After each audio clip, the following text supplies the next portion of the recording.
People who work for the super wealthy, what stuff have you seen? Story 1. The CEO of the company I worked for was the founder's son. Not an unintelligent guy for the most part. His dad made him start with the most basic jobs in the company and work his way through the different departments. Managerial staff was ordered, upon penalty of termination, not to treat him any differently than a new hire. So when he became CEO, he wasn't a bad guy to win for. Now, this is a company of over 10,000. One night, I'm working overtime on the late shift, and we get this call. "Hey, you guys, got electrician?" The guy is clearly drunk. We have no idea who it is or why he's calling our maintenance or engineering group. We ask who he is, and he informs us, lightheartedly, he wants someone to take a ride to his house and figure out why the internet isn't working. This is an hour drive away. I volunteer. I was bored off my nut anyway. I get to the house. The entry gate is smashed. A section of the white horse fencing is anyway. I get to the house. The entry gate is smashed, as I said, and the Jaguar is stuck in the field. Here in the house is dude, completely blasted. He's got a huge cut on his hairline.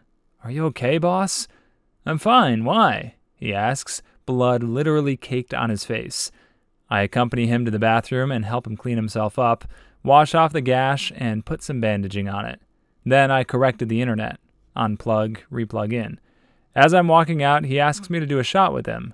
I comment, worried about my job, that it might be a bad idea.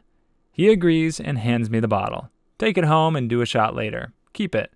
When I get back to work, I look the stuff up. Never heard of it. It's a $1,500 bottle of scotch. The next day, I'm at work early. About 11 in the morning, he comes walking up. We're not going to be talking about last night." I tell him it's all good. Awesome. A little bit later, I get an envelope. There's a check attached for emergency tech support, $5,000. I was getting ready to hate this founder's son, CEO, but I kind of can't give this story. Not his fault. He was born into money. Sounds like he was raised right, and he at least treats employees right. In my opinion, that makes him miles better than some of the rich buttholes I've met. P.S. Yikes. It looks like some of y'all got triggered. I'll just say, yes, drunk driving is a very bad and selfish thing to do. I totally had missed that bit while reading. Kind of a similar story, but my dad used to work for Getty Oil. J. Paul Getty III was made to do the same thing as far as working the little man's jobs to get a feel on how things really ran. Pops would tell us stories of how J. Paul would roll up to the oil rigs 2 or 3 hours late in a limo, drunk and blown out of his mind. He wouldn't do anything while at work, just watch, and at the end of the day, the limo would show back up with half-naked women in the car to take him out to party the night away. This was after he was kidnapped, and my dad said his missing ear was always crazy to look at. Story 2. I did a male nanny job for a rich couple who wanted someone to care for their kids. The wife didn't want a female nanny, and I was in college, so it helped pay the bills. One day they asked, "Do you want to go to Hawaii?" Turns out the company that the husband was the COO of was doing an executive retreat in Hawaii. Instead of finding daycare in Hawaii for their kids, they thought it'd be easier to just pay for me to fly to Hawaii, care for the kids during the day, and then have my evenings or their family time free. So I went to Hawaii on their dime, had my own hotel room, they paid me for my time, and gave me a large stipend for my own food and entertainment. I ended up with pretty much every evening off, so I got to spend it. During the day, I brought their kids to the beach, we went hiking, and did some touristy running around. On top of that, they gave me $5,000 in spending money, in case any of the kids wanted anything. I had to show receipts, but when I tried to turn in the receipts, "Oh, don't worry about it, it's only a couple grand," and never verified how I'd spent some of that money. I couldn't tell if she just trusted me implicitly by that point, or if she truly thought the amount was so small it didn't matter. I actually got invited to the oldest daughter's high school graduation because she considered me a friend. This is some good parenting, too. I don't know what the rest of their lives were like, but if you need someone to help care for your kids, it's pretty important for their development if they get to stick with the same people or person. Story 3. I briefly cleaned houses one summer, and these houses were insane. Some had elevators. Some had stalls in their master bathroom. One had a literal cave manufactured in the bathroom with shower heads all throughout it. You could walk from one end and come out the other side of the bathroom, split by a massive hot tub. What struck me as odd in almost every house was the sense of disuse. They had grand pianos covered in dust, expensive lamps and throw pillows with the tags still on them, sprawling playrooms with every toy any child could want, totally devoid of playing children. The weirdest house I cleaned, though, wasn't huge and it wasn't gorgeous. It was pretty normal on the outside, but inside, the entire house was filled with piles of clothes. Everywhere. I pulled aside my fellow cleaner and asked, with all sincerity, how to clean this house. She told me to go around the piles as best you can. They had a mountain of clothes in the living room, like something out of a cartoon. Every couch had stacks of brand new clothes with tags on them. They were the only folded clothes anywhere. In the bedroom, it was the same. Smaller piles in every corner. Couldn't fully open or close doors around them. The kids' bathroom didn't even have a shower curtain. Best guess, after cleaning that house as best we could, is that they don't wash clothes.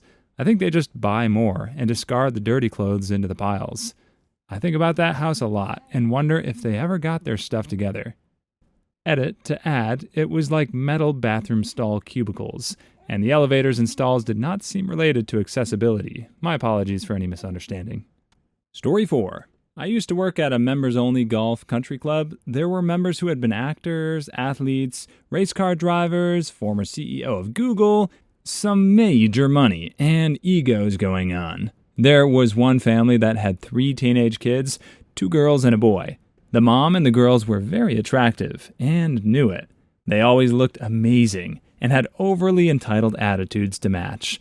They were fancy. Fancy living, here we come. Well, the lady who washed the linens for the country club also did house cleaning for some members. This family was one of them. She said their multi-million-dollar home was a disaster filth zone.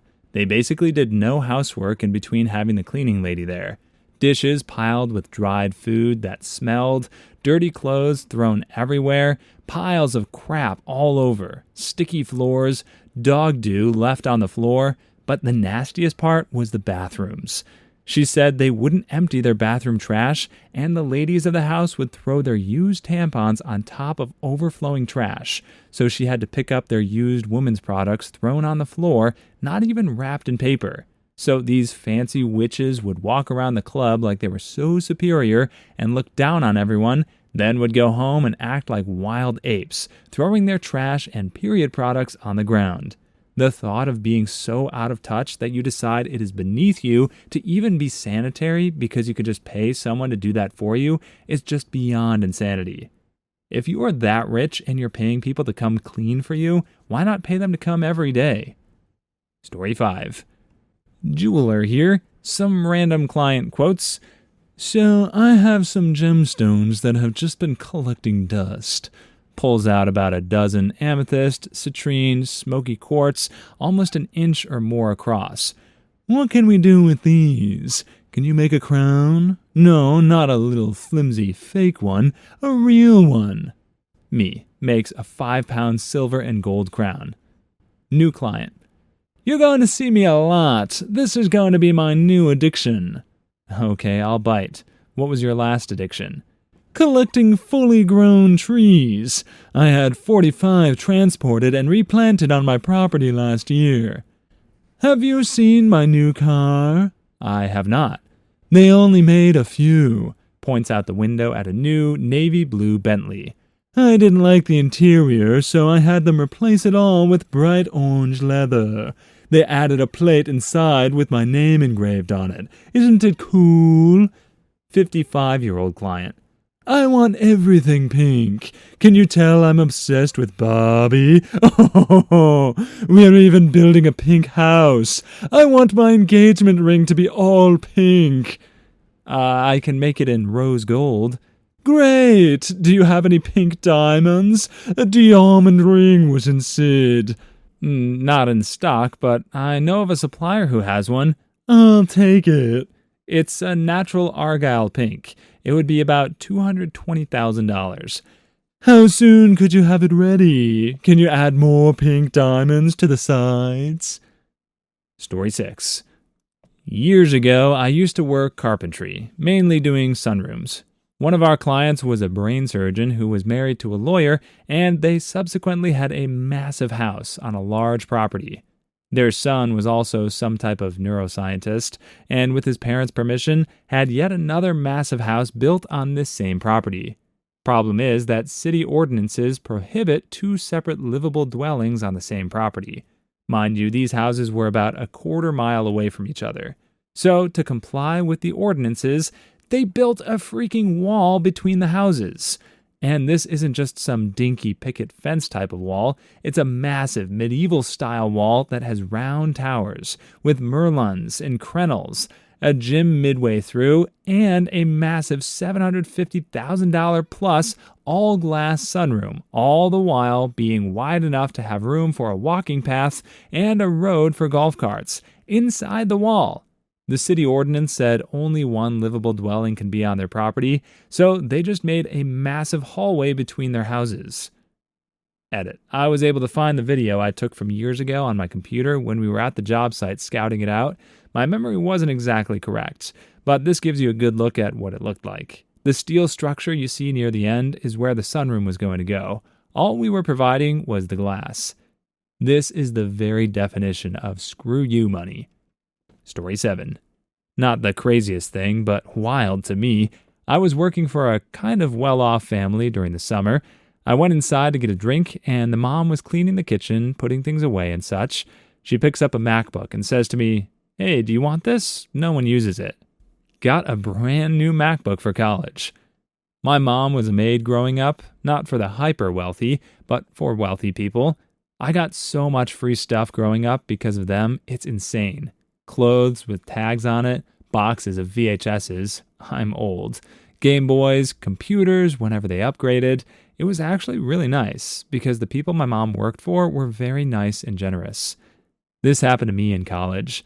I helped some rich people move, and they were like, "Hey, I don't think we are actually going to take this love seat. Do you want it?" I brought it to my parents' house to see if they wanted it. I was in a dorm. And my mom instantly recognized it as a real suede, handmade, roughly $4,000 love seat. She told me under no circumstances could I have it while I was in college, and that I would thank her later. A few years later, when I was moving abroad, I sold it on consignment for about $3,000. My mom was right. Story 8. Worked as one of 4 full-time groundskeepers at a large estate, 46 acres of lawn to mow twice a week. 2 clay tennis courts, 3 pools, 1 for the main house and 1 for each of the 2 guest houses, 100-plus acre private lake with boathouse, no clue how big the whole estate was, including the woods. Personal favorite was the 3-mile personal racetrack. But what really blew my mind was that he hosted his niece's wedding one summer, paid $350,000 to have this massive willow tree trucked in and planted by the lake for wedding photos, only to pay another $50,000 to have it removed and the landscaping returned to its original state after the wedding because he did not like the look of it. I've always wondered, can you actually move and resoil massive mature trees? Like if you see a gorgeous massive tree on a hill somewhere and you're thinking, "Man, I wish I'd have this tree in my backyard," does it mean you can actually do it? Take it out with roots and all and replant it somewhere else? I guess we'll never know. Story 9. My brother-in-law builds custom homes in the redneck Riviera belt of Florida. One day, he called me to come over to this $15 million beach house he was doing a complete remodel of. He was the original builder. He asked me to bring my truck and trailer. I show up, and he walks me through all 4 floors. He then says, "The owners have removed all the stuff they want to keep. She has told me to dispose of everything as I see fit. Get what you want. Furniture, appliances, outdoor furniture, rugs, lamps, artwork, you name it." I don't know the value of everything I took home with me that day, but it was the highest end stuff I've ever seen. 4 floors of it, and I only got 1 trailer load because I simply couldn't fit anything else in my house. I likely had over $20,000 worth of furniture and appliances on that trailer. Man, I would have rented a U-Haul and storage space. You possibly could have made 6 figures selling all that stuff. Story 10. My sister is a butler for a super wealthy family. She told me a couple crazy stories. The family once got this super expensive rare breed cat, and a few months later, the wife tells my sister she can feel the cat isn't quite happy in their house. So she asks her to take their private jet to drop the cat off in their mansion on Lake Como, Italy, so it could spend a holiday in the sun. That same woman would then sometimes berate my sister for buying soap in plastic dispensers instead of just soap bars because it's bad for our planet. They bought this insanely huge, super luxurious cabin in one of the most expensive ski stations in Switzerland.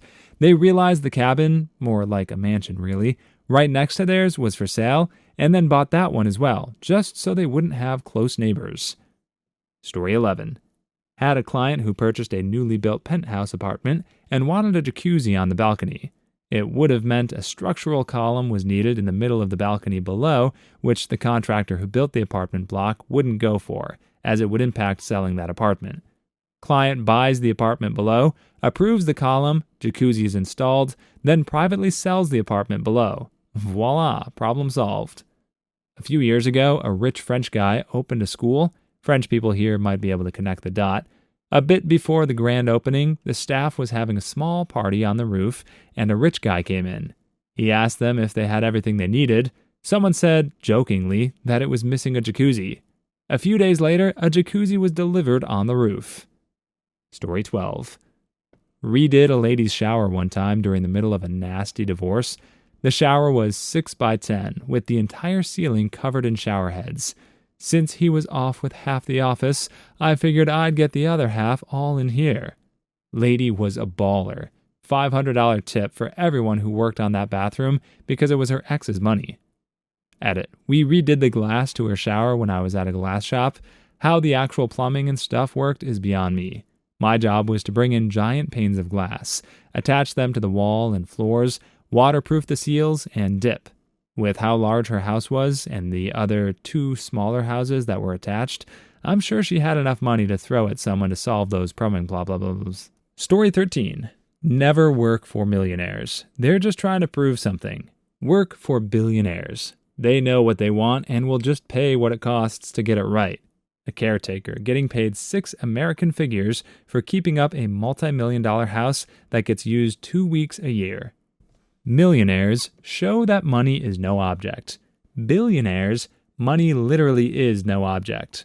Obviously, everyone is different. I remember reading an anecdote on a similar thread where a waiter, I think, said at the club he worked for, groups of millionaires would shell out for a ridiculous drink tab, ordering the most expensive wines and cocktails.